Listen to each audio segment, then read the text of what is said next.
Assalamualaikum warahmatullahi wabarakatuh. Dalam epistemologi ada dua aliran ya yang dominan mempengaruhi pemikiran kita dalam mempelajari filsafat, yaitu aliran rasionalisme dan empirisme. Nah, dua aliran tersebut sangat mempengaruhi pola pikir kita dan dalam memahami filsafat sebagai sebuah khazanah yang mengajarkan bagaimana kita berpikir kritis, ya, berpikir objektif dan berpikir sistematis. Nah, rasionalisme ya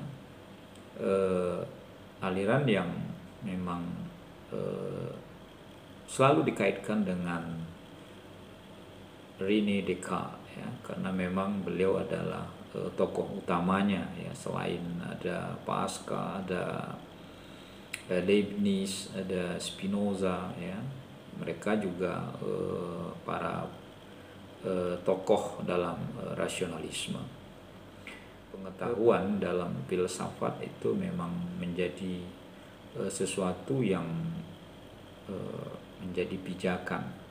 Tokoh aliran rasionalisme ini adalah René Descartes ya. René Descartes ini dia hidup di 1596 sampai 1650 ya, ya. Sebab munculnya rasionalisme adalah adanya keinginan ya untuk membebaskan diri dari segala pemikiran yang sifatnya tradisional ya, skolastik ya, yang pernah ada, tetapi ada upaya yang dilakukan untuk keluar dari itu semua, sehingga rasionalisme lahir sebagai reaksi sesungguhnya ya terhadap dominasi gereja pada abad pertengahan, yaitu Kristen di Barat. Munculnya rasionalisme ini menandai perubahan dalam sejarah filsafat, karena aliran yang dibawa oleh Descartes ini adalah cikal bakal zaman modern ya, dalam sejarah perkembangan filsafat. Aliran filsafat yang berasal dari Descartes ini disebut dengan rasionalisme ya, dan itu sudah sangat populer karena aliran ini sangat mementingkan rasio sebagai sumber utama. Dalam rasionalisme ya terdapat ide-ide, dengan itu orang membangun suatu ilmu pengetahuan ya tanpa menghiraukan realitas yang ada di luar rasio. Dalam memahami aliran rasionalisme ini, kita harus memperhatikan dua masalah utama yang keduanya diwarisi dari Descartes. Pertama, masalah substansi, dan kedua, masalah hubungan antara jiwa dan tubuh. Rasionalisme percaya bahwa cara untuk mencapai pengetahuan adalah menyandarkan diri pada sumber daya logika dan intelektual.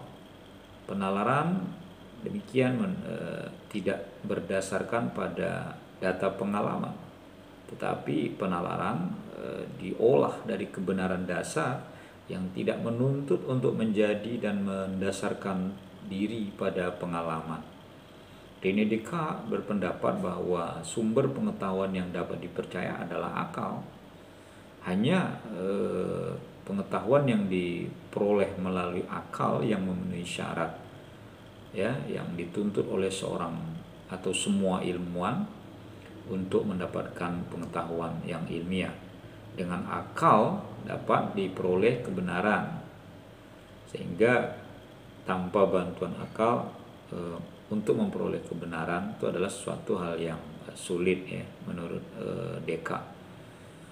Gagasan itu disertai dengan argumen yang kuat oleh Descartes. Oleh karena itu pemikiran Descartes sering juga disebut bercorak Renaissance, yaitu kebangkitan rasionalisme seperti pada masa Yunani ya, terulang kembali ya, saat mitos ya dilawan oleh logos ya, di masa Yunani. Pengaruh keimanan Kristen yang begitu kuat pada abad pertengahan telah membuat para pemikir takut mengemukakan pandangannya yang berbeda saat itu dengan gereja. Karena kalau berbeda berarti memusuhi gereja, dan kalau bermusuhan dengan gereja itu akan menghadapi sebuah institusi yang sangat dihormati ya, dan ditakuti juga pada saat itu. Descartes telah lama merasa tidak puas dengan perkembangan filsafat yang sangat lamban dan memakan banyak korban. Ia melihat tokoh-tokoh gereja yang mengatasnamakan agama telah menyebabkan lambannya perkembangan pengetahuan saat itu. Karena itu Descartes ingin filsafat dilepaskan dari dominasi agama Kristen.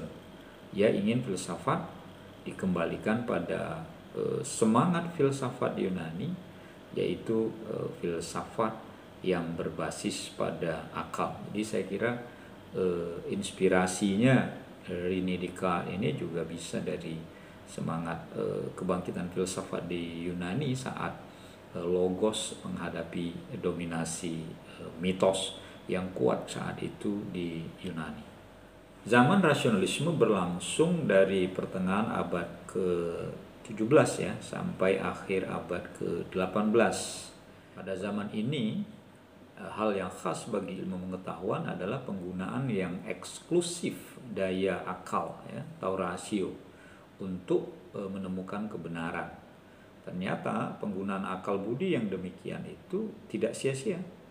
Melihat tambahan ilmu pengetahuan yang besar sekali akibat perkembangan yang pesat dari ilmu alam yang berkembang di barat saat itu, yang mencoba keluar dari kungkungan gereja, maka tidak mengherankan pada abad-abad berikut orang yang terpelajar menjadi yakin atau semakin yakin dan percaya bahwa akal budi mereka disebut sebagai sumber kebenaran tentang kehidupan di dunia ini. Rasionalisme tidak mengingkari kegunaan indera sesungguhnya ya dalam memperoleh pengetahuan ya, cuma yang dominan adalah rasio. Pengalaman indera menurut rasionalisme sesungguhnya juga diperlukan untuk merangsang akal dan memberikan bahan-bahan yang menyebabkan akal dapat bekerja. Tetapi untuk sampainya manusia pada kebenaran, hanya akal semata-mata yang sangat berperan. Jadi penginderaan itu menurut rasionalisme merupakan bahan yang belum begitu jelas dan dapat dipercaya. Bahan ini kemudian dipertimbangkan akal ya dalam menemukan kebenarannya. Kemudian ada paling tidak 4 metode dalam rasionalisme. Yang pertama, tidak menerima sesuatu apapun sebagai kebenaran kecuali bila melihat bahwa hal itu sungguh-sungguh jelas dan tegas sehingga tidak ada suatu keraguan apapun yang mampu merobohkannya. Jadi metode dalam rasionalisme itu yang pertama. Yang kedua adalah memecahkan setiap kesulitan atau masalah itu atau sebanyak mungkin ya bagian sehingga tidak ada keraguan apapun yang mampu merusaknya. Kemudian membimbing pikiran dengan teratur, dengan mulai dari hal-hal yang sederhana dan mudah diketahui, kemudian secara bertahap sampai pada yang paling sulit ya dan paling kompleks. Dan yang keempat, dalam proses pencarian dan pemeriksaan hal-hal yang sulit tersebut, selamanya harus dibuat perhitungan-perhitungan yang sempurna serta pertimbangan-pertimbangan yang menyeluruh sehingga kita yakin tidak ada satupun yang diabaikan dalam penjelajahan pengetahuan tersebut. Ini metode dalam rasionalisme yang coba dikemukakan oleh René Descartes. Kemudian ada nggak kritik terhadap rasionalisme? Sungguhnya juga ada ya. Ada memang anggapan bahwa kaum rasionalisme adalah sebagai kelompok filsuf yang mengawang-awang ya, karena tidak seluruhnya juga salah pandangan itu. Sebab pendekatan mereka kepada filsafat menyarankan bahwa seluruh kebenaran yang penting tentang realitas bisa ditemukan hanya dengan berpikir tanpa kebutuhan untuk berangkat dari menerima sisi-sisi lain yang mendukung kebenaran, termasuk kebenaran yang didapat oleh indera misalnya. Rasionalisme bisa memunculkan sedikit kemajuan ya pada pemikiran modern yang digunakan untuk kemajuan zaman, pengetahuan yang menekankan diri pada percobaan dan pengamatan, padahal itu merupakan suatu yang sangat penting, di mana orang melakukan observasi berdasarkan pengamatan dan pengalaman, namun oleh rasionalisme ini diabaikan. Nah, ini mungkin semacam kritik ya terhadap rasionalisme. Demikian yang dapat saya aturkan, kurang lebih mohon maaf. Assalamualaikum warahmatullahi wabarakatuh.